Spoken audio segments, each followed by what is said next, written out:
Hello everyone, this is Guide to Everything. In today's video, I'll quickly show you on how you can fix your Acer monitor black screen.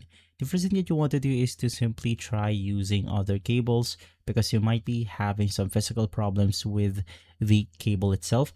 And also you want to apply those cables onto different ports. For example, we have something like the HDMI port right here. And on the last option, we then have another port available for our display. You want to try using all of these ports so we are guaranteed that the problem is not on the cable and on the port itself.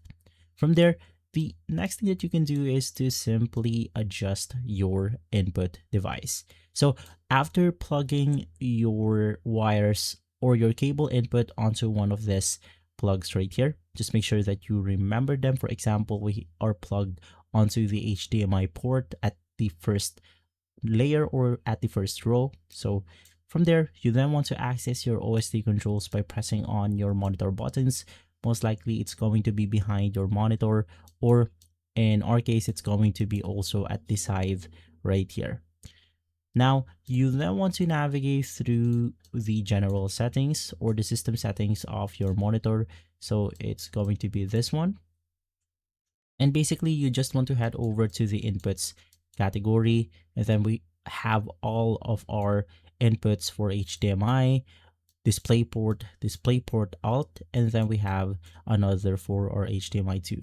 Just make sure to select the appropriate display plug that you have used. So in our case, once again, let's say that we plugged it onto the first one. So most likely it's going to be the HDMI 1 option. So just select that and you should be good to go. You should be getting an input from your monitor. If this video has been helpful, leave a like, subscribe, and follow Guide to Everything for more videos like this. Thanks for watching.